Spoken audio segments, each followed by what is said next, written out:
Hello दोस्तों, स्वागत है आप सभी का एक बार फिर से मेरे YouTube चैनल लक्ष्यबोध के गुरुजी पर। और आज की इस वीडियो में हम बात करने वाले हैं तीन मोस्ट इंपॉर्टेंट टॉपिक के बारे में। आखिर वो कौन कौन से टॉपिक है इसके बारे में जान लेते हैं। तो आज की इस वीडियो में हम लोग जानेंगे कि धातु एवं अधातु किसे कहते हैं। पहली पॉइंट तो ये हमारी है। दूसरी पॉइंट है धातुओं के भौतिक गुण।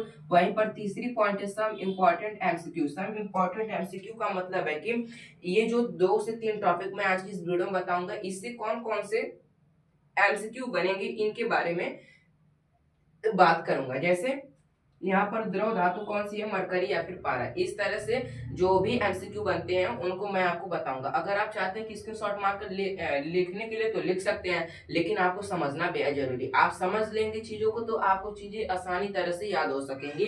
तो पहले आप समझिएगा, पहले लिखिएगा, लिखने का प्रयास मत करिएगा। तो सबसे पहले हम लोग समझ लेते हैं कि धातु एवं अधातु कहते किसे हैं। आप कक्षा 8 से पढ़ते चले आ रहे होंगे, कक्षा 8 तक की धातुएं जो होती हैं वो विद्युत तथा उष्मा की सुचालक होती है, उन्हें धातु कहते हैं। वे तत्व जो विद्युत तथा उष्मा की सुचालक होती है उन्हें धातु कहते हैं। ये सही है, लेकिन यह एक इसका भौतिक गुण या फिर विशेषता है।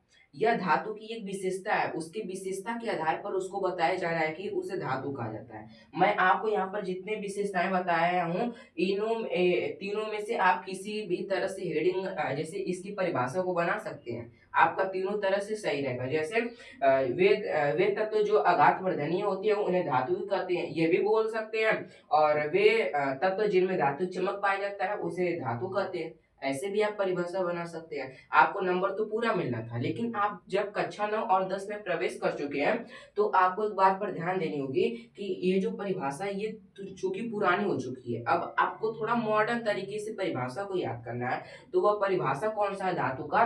धातु या फिर अधातु दोनों एक प्रकार के तत्व होते हैं। धातुएं भी होती है ना, एक प्रकार की कैसे तत्व होती है जो क्या करते हैं कि इलेक्ट्रॉन को त्याग करके धनायन बनाने की प्रवृत्ति रखती है। यहाँ पर आपको दिख रहा होगा कि धातुएं वे तत्व हैं जो इलेक्ट्रॉन को त्याग करके धनायन बनाने की प्रवृत्ति रखते हैं, उन्हें क्या कहा जाता है? धातु कहा जाता है। अगर आप पिछली कक्षाओं को पढ़े होंगे तो उसमें मैं आपको बताया था सक्रियता श्रेणी के बारे में। सक्रियता श्रेणी के अंतर्गत मैंने आपको 13 से 14 तत्व के बारे में बताया था, 13 तत्व के बारे में बताया था। उन 13 तत्वों का नाम याद कर लीजिए। उसमें जितने भी तत्व उपस्थित है वे सभी के सभी क्या है? धातु। जैसे यहाँ पर एल्युमिनियम, यहाँ पर आयरन, सोना, सिल्वर, एजी, जिंक, जेड एन या फिर एफ यानी फेरस। फेरस मतलब क्या हो जाएगा? लोहा, आयरन। ये चीजें क्या है? ये धातु है।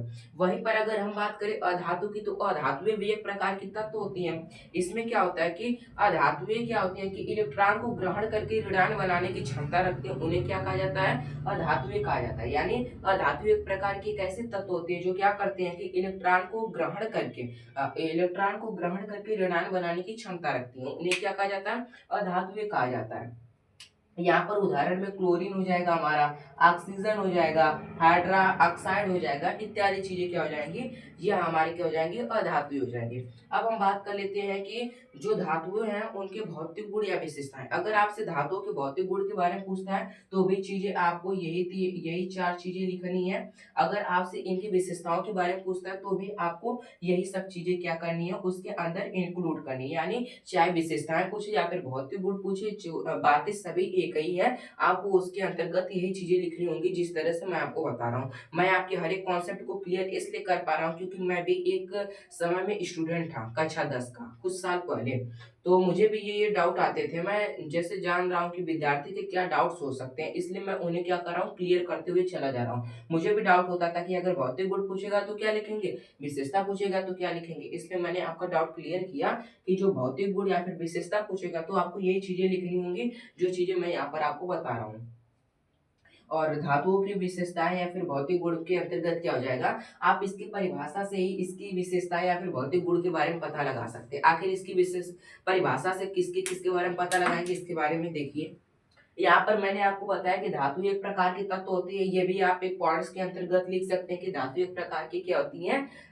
एक प्रकार की तत्व होती है। अब जो धातुएं होती है ना उनमें विद्युत तथा उष्मा का सुचालक पाया जाता है। विद्युत तथा उष्मा के सुचालक का मतलब होता है अगर आप किसी धातु को लेकर किसी गर्म जैसे कि किसी गैस के पास गर्म करेंगे या फिर ईंधन जलाकर जलाकर, तो आप देखेंगे कि कुछ समय तक आप इस छड़ को पकड़े रहेंगे इसके दूसरे सिरे को ना, तो पहला सिरा गर्म होते होते धीरे धीरे दूसरा सिरा भी गर्म हो जाएगा। इससे स्पष्ट होता है कि जो धातुएं होती है ना, ये ऊष्मा की सुचालक होती है। अब विद्युत का कैसे पता लगाया जाएगा?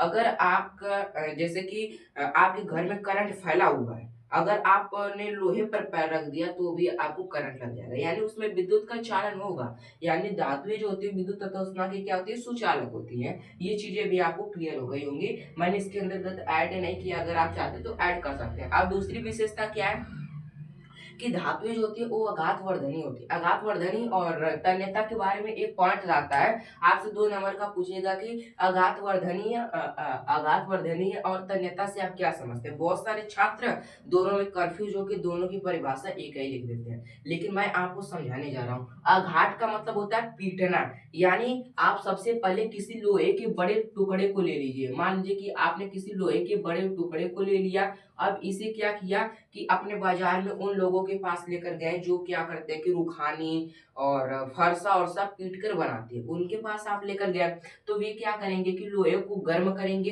एक हाथ से पीटेंगे और एक हाथ से लोहे को पकड़कर गर्म करेंगे आग में। ऐसे करते करते जो लोहे का बड़ा टुकड़ा था ना, वह एक पतली लेयर चादर के रूप में क्या हुआ, कन्वर्ट हो गया। तो इसी गुण को क्या कहते हैं, आघातवर्धनीय कहते हैं। यानी आपको समझ में आ रही होंगी कि धातु के बड़े टुकड़े को पतले लेयर के रूप में परिवर्तित करने की जो क्रिया होती है वही क्या कहलाती है, धातुओं की आघातवर्धनीयता कहलाती है।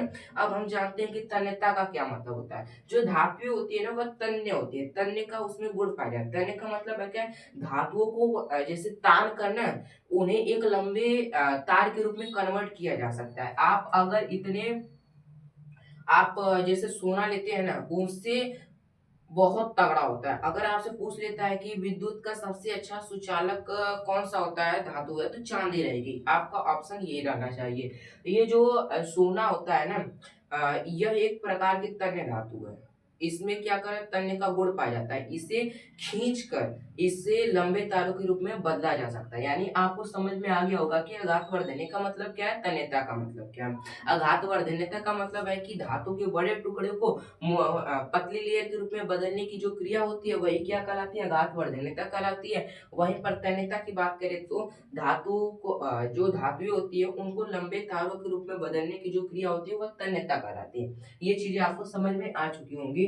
अब मैं आपको यहाँ पर कुछ एमसीक्यू के बारे में बताऊंगा, यहाँ पर आपको चीजें समझ में आ गई होंगी। और जो धातुएं होती है ना, अगर वह दूर रखी रहेंगी ना तो आप उन्हें दूर से ही पहचान जाएंगे। जैसे लोहा, उनमें विशेष प्रकार की चमक पाई जाएगी। सोना, चांदी, इनमें क्या पाई जाएगी, ये विशेष प्रकार की चमक पाई जाती है, जिसके कारण आप क्या कहेंगे कि उन्हें दूर से ही पहचान लेंगे। और धातु की इसी चमक को क्या कहा जाता है, धात्विक चमक कहा जाता है। क्या कहा जाता है, धात्विक चमक कहा जाता है।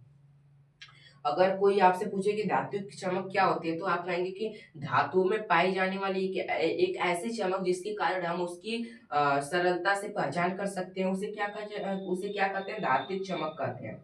ये चीजें आपको समझ में आ चुकी होंगी। अब अगली टॉपिक है कि धातुएं जो होती है इलेक्ट्रॉन को त्याग करके धनायन बनाने की क्षमता रखती है। यानी मैंने आपको यही चीजें यहाँ पर जो लिखी लिखी आई हुई थी, यही चीजें मैंने आपको बता दिया है कि धनायन बनाने की क्या करती है, प्रवृत्ति रखती है। और धातुओं में तन्यता का गुण पाया जाता है।